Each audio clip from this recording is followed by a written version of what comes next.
ഇന്നത്തെ നാട്ടിൽ എന്തുകൊണ്ടാണ് കൂടുതൽ മരണനിരക്കെന്ന് നോക്കിയിട്ടുണ്ടെങ്കിൽ അത് കൂടുതലും ജീവിതശൈലി രോഗങ്ങളെ കൊണ്ടുള്ള അസുഖങ്ങൾ മൂലമാണ്. ഹൃദ്രോഗം, ഡയബറ്റീസ്, പ്രഷർ, ക്യാൻസർ, PCOD, പക്ഷാഘാതം, അങ്ങനെ പലതരത്തിലും അതിൻ്റെ വകഭേദങ്ങളായിട്ട് മാറിക്കൊണ്ടിരിക്കുന്നുണ്ട്.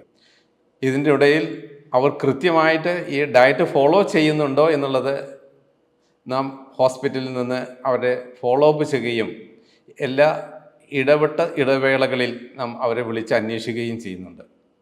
അതിൻ്റെ ഒപ്പം അവർ കഴിക്കുന്ന ഭക്ഷണം എന്താണെന്നുള്ളത് ഇടയ്ക്ക് വീഡിയോ എടുത്ത് നമുക്ക് അയച്ചു തരാനും അവർ ആവശ്യപ്പെട്ടിരുന്നു. കൃത്യമായിട്ടുള്ള ഒരു സഹകരണം ആ വീട്ടുകാരിൽ നിന്നും കുട്ടിയിൽ നിന്നും കിട്ടിയത് കൊണ്ടാണ് അവരുടെ രോഗം വളരെ വേഗത്തിൽ നമുക്ക് കുറക്കാൻ സഹായിച്ചത്.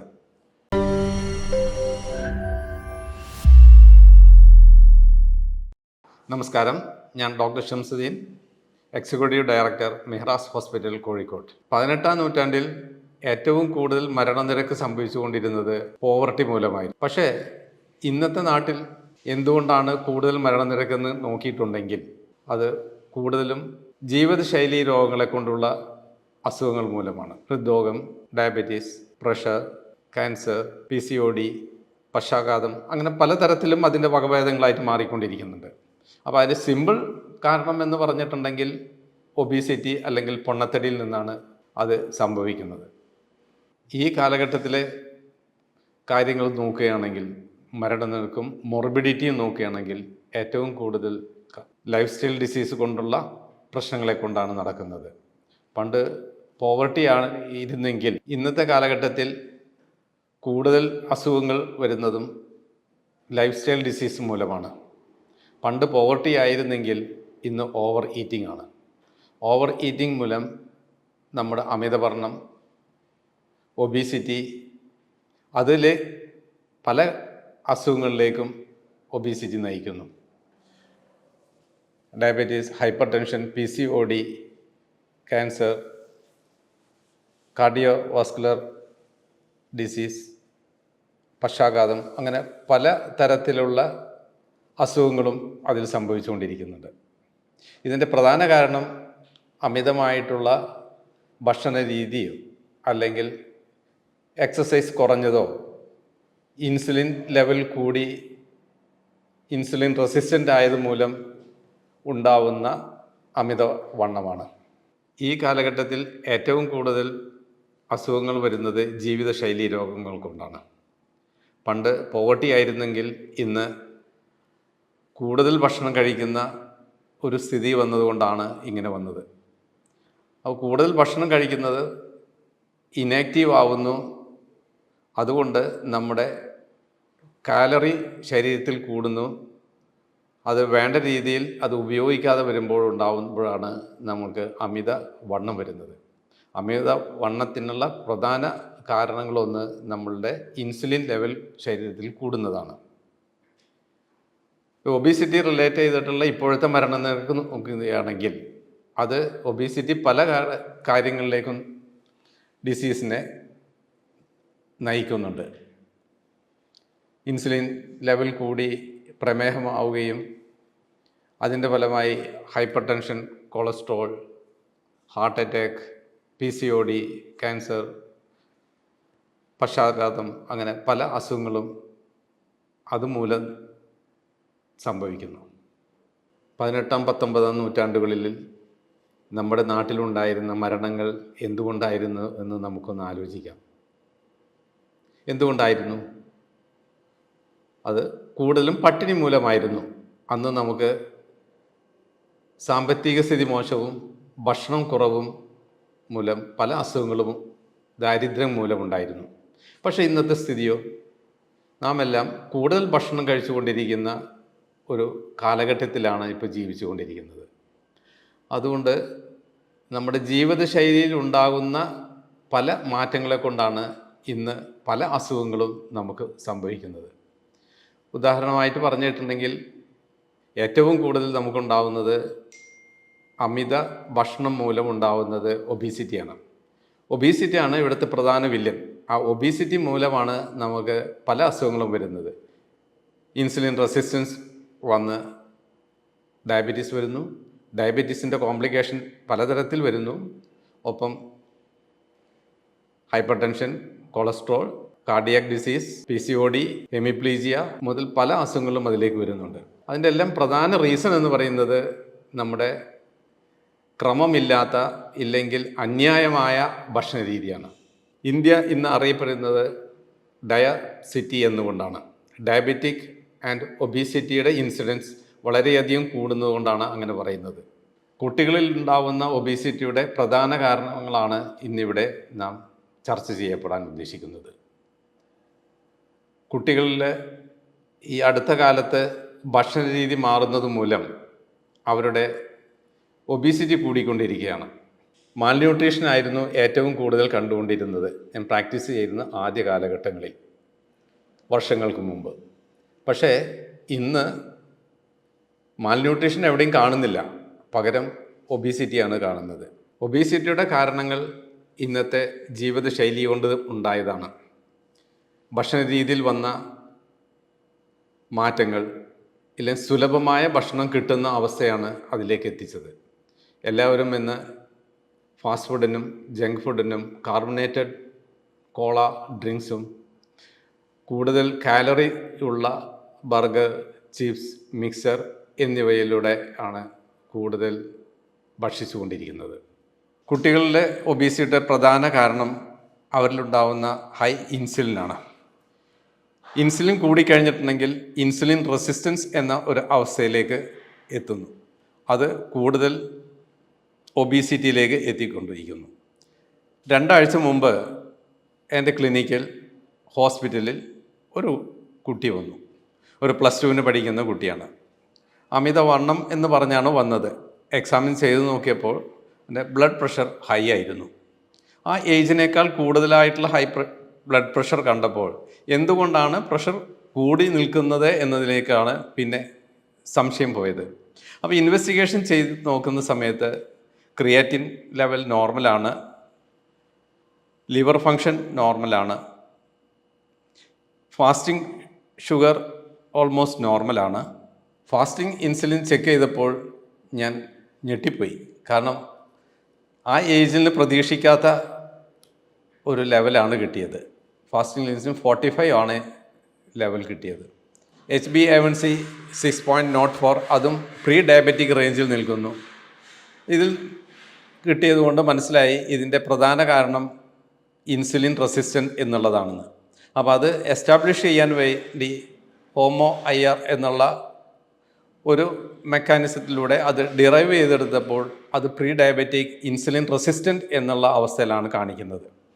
അപ്പോൾ കൂടുതൽ അവരുടെ പാരൻസിനെ വിളിച്ചു, അവരുടെ ഫ്രണ്ട്സിനെ വിളിച്ചു, കാര്യങ്ങൾ അന്വേഷിച്ചപ്പോൾ ഈ അടുത്ത കാലത്ത് ആയിട്ട് കൂടുതൽ ഫുഡ് കഴിക്കുകയും ഫുഡ് കഴിച്ചു കഴിഞ്ഞാൽ കാർബണേറ്റഡ് ഡ്രിങ്ക്സ് അതിൻ്റെ ഒപ്പം കഴിക്കുകയും ചെയ്യുന്ന ഒരു ശീലമാണുള്ളത്. അപ്പോൾ പെട്ടെന്നുണ്ടായതല്ല, കുറച്ച് കാലമായിട്ട് ഈ ഒരു ശീലം കോളേജിൽ അല്ലെങ്കിൽ +2, +1 കാലഘട്ടങ്ങളിൽ കൂട്ടുകാരുടെ കൂടെ നടന്ന് ഉണ്ടായിട്ടുള്ള ഒരു ശീലമാണ്.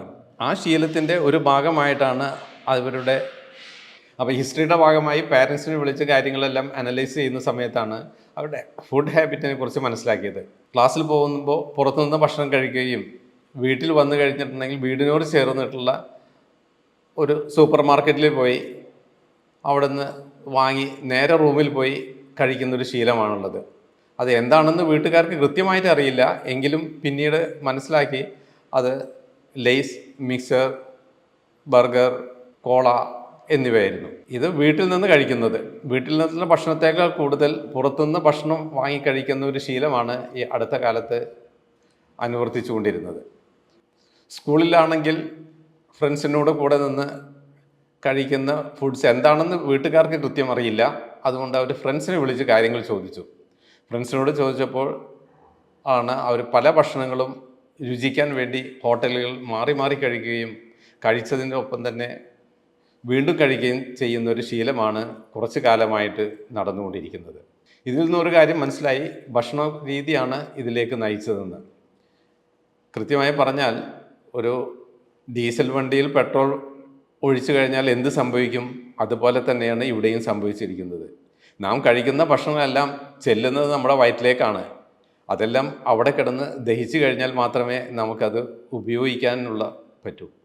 കൃത്യമായ ന്യൂട്രീഷനും കാലറിയും ഫുഡും അവിടെ നിന്ന് ലഭിക്കണമെങ്കിൽ കൃത്യമായ ഇടവേളകളിൽ വേണം ഫുഡ് കഴിക്കാൻ. അതിന് പകരം പലതരത്തിലുള്ള ഫുഡുകൾ പല സമയങ്ങളിൽ രുചിക്കുന്നത് മൂലം അത് ഓവർ കാലറി ആവുകയും അത് കറക്റ്റ് ചെയ്യാൻ വേണ്ടി ശരീരം കൂടുതൽ ഇൻസുലിൻ ഉൽപ്പാദിപ്പിക്കുകയും ചെയ്യുന്നു.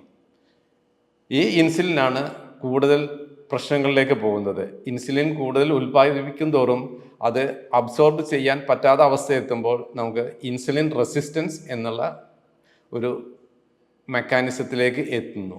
അതാണ് ഇവിടെ പ്രീ ഡയബറ്റിക് ആവാനുള്ള കാരണം. ട്രീറ്റ്മെൻറ്റ് തുടങ്ങുന്നതിന് മുമ്പ് ഞാൻ ഡിസിപ്ലിൻ കൃത്യമാക്കണമെന്നുള്ള ഒരു നിർദ്ദേശമാണ് വെച്ചത്.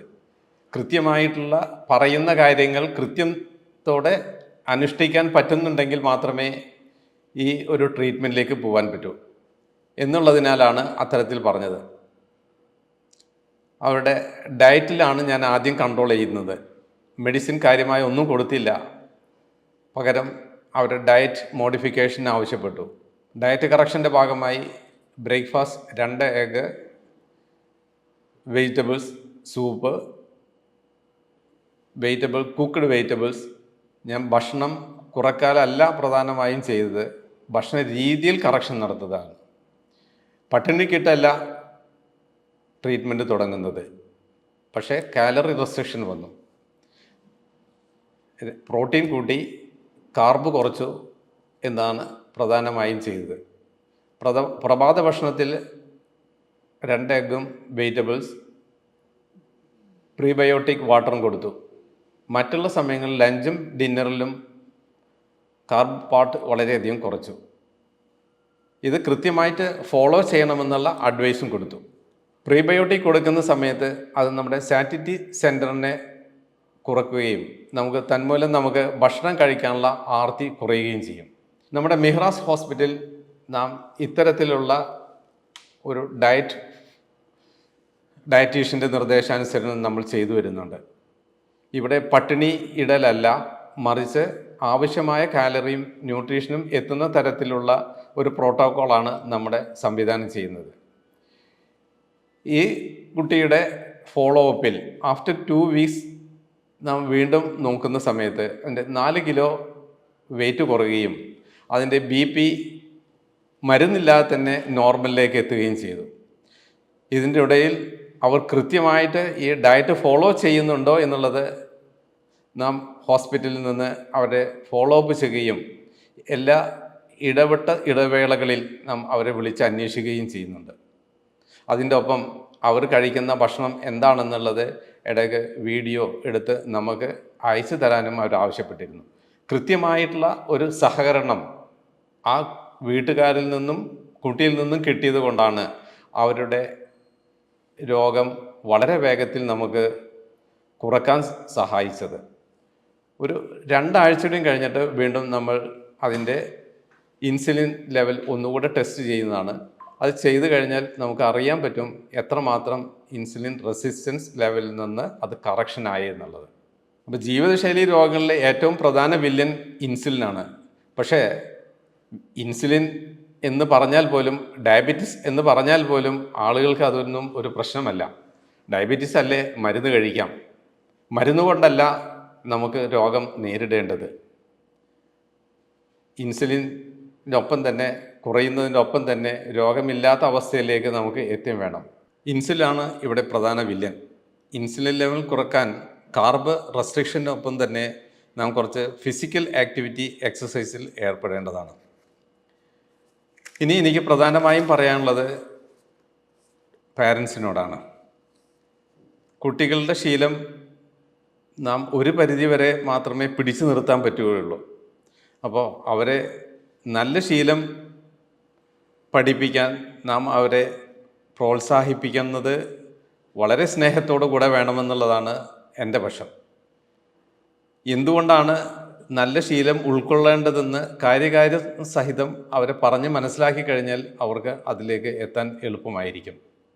കുട്ടികളെ എപ്പോഴും എസ്പെഷ്യലി 9 മുതൽ 12 വരെയുള്ള കുട്ടികൾക്ക് അനുഭവിക്കുന്ന മെൻ്റൽ ട്രോമ ഒന്ന് കൺസിഡർ ചെയ്ത് കൂടുതൽ സമയം അവരെ പഠിക്കുന്നതിൽ മാത്രം കോൺസെൻട്രേറ്റ് ചെയ്യാതെ കുറച്ച് extra curricular activities, especially physical ആക്ടിവിറ്റീസിലേക്ക് അവരെ ഒന്ന് നീക്കുന്നത് ഒരു പരിധിവരെ അവർക്ക് റിലാക്സേഷനും അതോടൊപ്പം ഫിസിക്കൽ എക്സസൈസ് കൂടുമ്പോൾ ഇൻസുലിൻ റെസിസ്റ്റൻസ് കുറയാനുള്ള സാധ്യത കൂടാൻ സഹായിക്കുന്നതാണ്.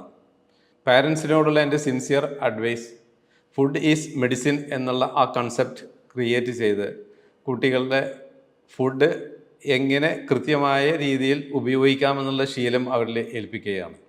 അതാണ് നമുക്ക് അവർക്ക് ചെയ്തു കൊടുക്കാവുന്ന ഏറ്റവും നല്ല ഹെൽത്ത് ഇൻവെസ്റ്റ്മെൻറ്റ്. മറ്റൊരു വിഷയമായി അടുത്ത വീഡിയോയിൽ നമുക്ക് കാണാം. അതുവരെ നന്ദി, നമസ്കാരം.